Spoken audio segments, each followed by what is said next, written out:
friends, let's paint another ornament. Let's do the penguin. I've already done the angel ornament video, and there's a traceable that goes with it if you want to paint it yourself or use a traceable for any art craft project you want to do. And I've also done the gnome one. Alrighty, let's get started.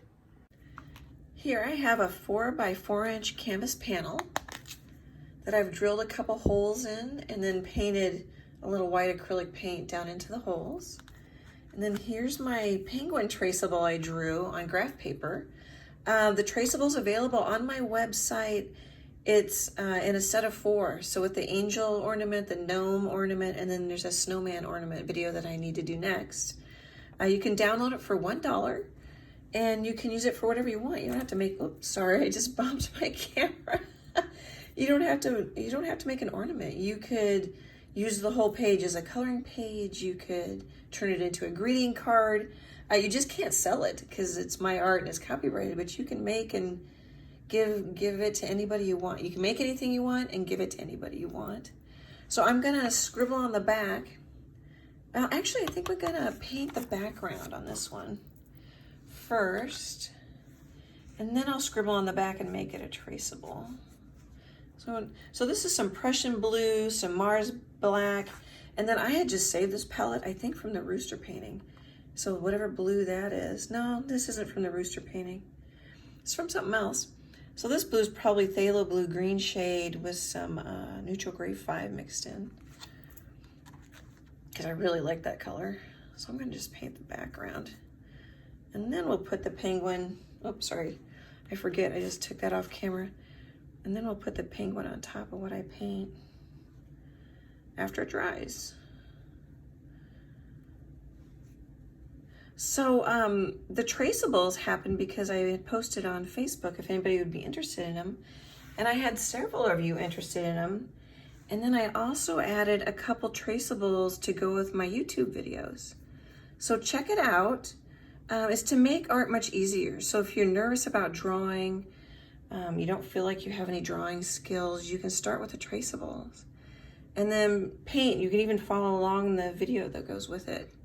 I don't show every step on the videos because some of those paintings would be 2 or 3 hours, but you definitely can get a great start. And I picked easier things to paint.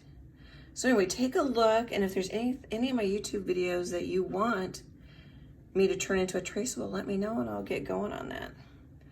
Okay, I'm gonna turn off the video here so I can pick this up. Oh, and I've probably been painting a little bit off camera there. Be back in a little bit, guys. I have the background painted and I dried it with a hair dryer. It'll work better if you let it dry overnight because now it's just surface dry. But I wanna keep moving on.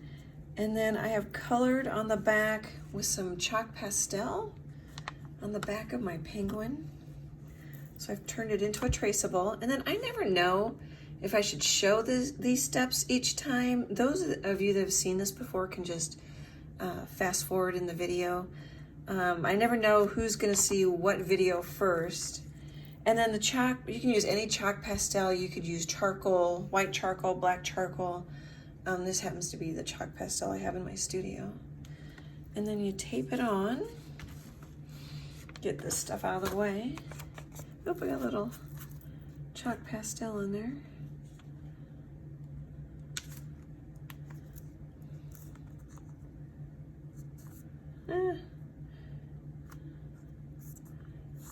Trying to make sure the hat fits and the foot fits because my traceable isn't that square. The ones I have for you guys to download, I inked out, drew the border with a ruler.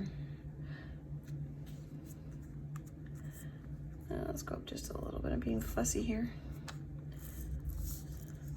And then you take a ballpoint pen. I like to use red because you can see, but on the pencil you could use blue easily. And then you just trace.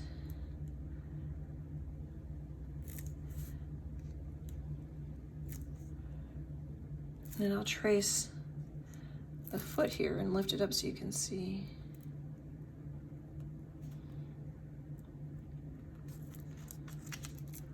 Oh, left a lot of powder, but you can see the foot. You can see where I held it down with my hand there. So I'm going to trace the rest of this and I'll pop back in. So I should have listened to my own advice. It would have been better to let this dry overnight. It would transfer better as a traceable. But I can see well enough where things are. And I'm just using a white charcoal pencil to define what I call the roadmap of what I want to paint better.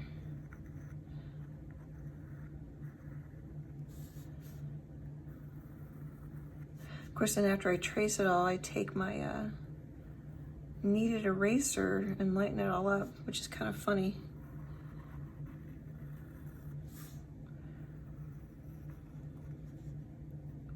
So on acrylic, use chalk, charcoal, chalk pastel. Don't use oil pastels. And then for watercolor, use graphite. It just works better. This will just blend right into the paint, just absorb right into the paint.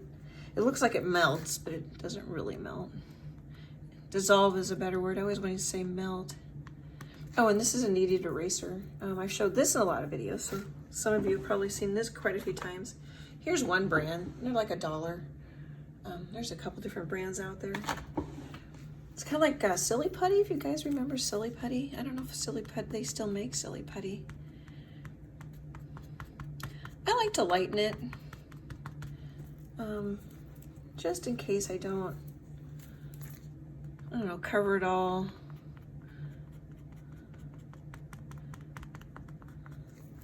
You can, well, since my background's kind of wet, that's another reason to lighten it, or it's not completely cured. So when it's drier, let it dry overnight, then you can take a wet, clean brush if you don't quite cover all your lines with paint, and then just kind of wash them off, which is really neat. But since my background's just hair dried, surface dry, I want to kind of clean this up because it's probably going to stick. So it's one of those things like, do what I say, not what I do. But I think sometimes it's helpful just to know what you're getting into. Okay, guys, you don't need to watch me clean this whole thing up. I'll be back in a little while. I'm gonna start painting the penguin. Hey guys, I thought of something. So here's the one I just traced, and then I lightened up with the kneaded eraser. You can use a traceable several times. You could even use like a blue pen, a black pen, so you can see where you're going better. I just scribbled on the back again with some more chalk, and then used the red pen again, and then put it on another 4x4 canvas panel. It's gonna be an ornament. So you don't have to, you can use a traceable several times. You don't have to use it just once. So since this is such a dark blue background, I'm painting, well, the eyes are gonna be white anyway, but you can see they've got about 2 coats of paint on them, and they need a third. And then I'm painting what's gonna be an orange, yellow beak, white and blue, so it pops. Otherwise, the yellow and the orange are transparent and the blue will show through, which is fine. You can do that way and see how you like it. And then I painted some of the highlights. I think I'm gonna have a red hat. And then you can see I have about 1 coat on the stomach. So it just will vary depending on the paint. This paint's kind of old and been misted several times, and I think it's losing its opacity because it's just not that dark. But see, whoops, that's too wet. Gotta wait till it dries better. So now you can see, oh, so here's another little tip. If the paint's not dry enough, it'll lift up. So the best thing to do is just to let it dry and then go back and fix it. So I was gonna show you what another coat does, but I think I just need some fresh white too. There you can see that's even darker. Or more white, I guess I should say. It's not darker. It's more opaque. Okay guys, I just wanted to pop in and tell you that it depends on the brand of paint, it just depends on a lot of different things. So don't worry about it, you just need more coats. I thought of an art tip and I wanted to pop back in and show you. So I don't know if you can see this, but this brush, it's not that old, but it's getting, oh sorry, get it on camera, getting quite frayed. Little brushes tend to, there's just not that many bristles. This is a nylon synthetic brush. I'm trying to read it. It doesn't say. The brand is Royal Langnickel. Anyway, you can take some cuticle scissors. Here, I'm gonna slide that up. And you can try to trim it. Of course, it may not be much of a knife brush after I'm done trimming it. Oh, there we go. I might have got it. So it's a little more rounded now. But it helps if you're getting a little drag that you don't want on your edges when you pull the paint around. And then I'm just painting like a little gray and then blending it into black around the penguin's body. And then I don't know if I mentioned this, but I'm working on 2 of them at a time. So if you notice, like here the background's lighter than right there, or something changes a little bit different, you'll know why in this video, because I'm working on 2 at a time. Okay guys, I just wanted to pop in with that tip. I may paint just a little bit, but the reason I wanted to trim it is because I wasn't getting, I'm still not, I can kind of see a little fuzzy there. I may have to switch brushes. I wasn't getting a clean edge as I pulled the paint around.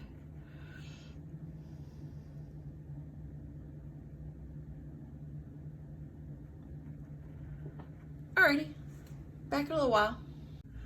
I wanted to show you, an easy way to make dots.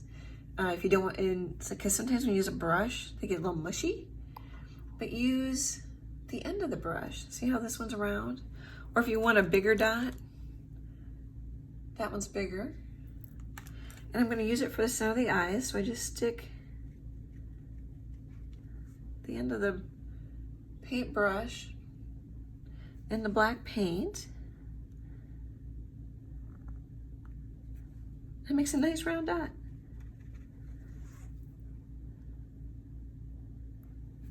Isn't that fun? Let's do this one too. I'm really liking how the black looks against the blue, and then it's gonna make it already makes the white stomach pop, the feet, everything, all the light areas are really gonna pop. So I'm excited about that.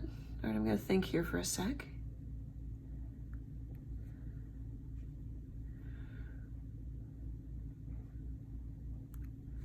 Cool, huh? So if you're dotting, like I could do snowflakes with the end of my brush too. You could do a lot of things. It's really fun. And then some brushes have sort of a chiseled end. Can you see that? There. So you could draw in wet paint or scrape. Alrighty, I'm gonna start working on, I think, the hats, and I'll be back. Okay, I'm using a little, well actually there's quite a bit of Cad Red Deep Hue. You mix it with white and it's, gosh, it's not a magenta, but it is kind of a berry pinky color. I'm just putting dots on the hat. I've already done the other one. Isn't that cute? So my brush that I trimmed that used to be a knife brush is kind of more rounded now. Makes really nice dots. And you pretty much just have 3 shades of pink. You don't need much more than that.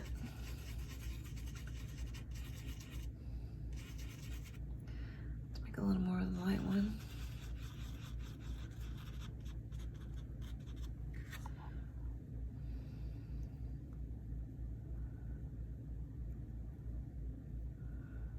And then the blue background that I didn't paint over with white or gray helps those dots be even darker.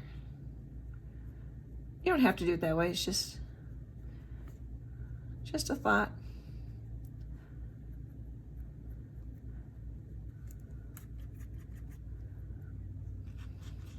Do any of you have a tradition of making Christmas ornaments? Do you make your Christmas gifts? I don't know that you have to or you're supposed to, I'm just wondering. I think I already mentioned, it's been a while. I've been painting this over a couple days, so I can't remember what I videoed. I think I mentioned that I have this as a traceable on my website. If you do want to make it, I have it with this one, an angel ornament, a snowman ornament. Oh, what's the other one? Oh, a gnome. I've got a gnome. I'm gonna have to And you can make this hat any color you want.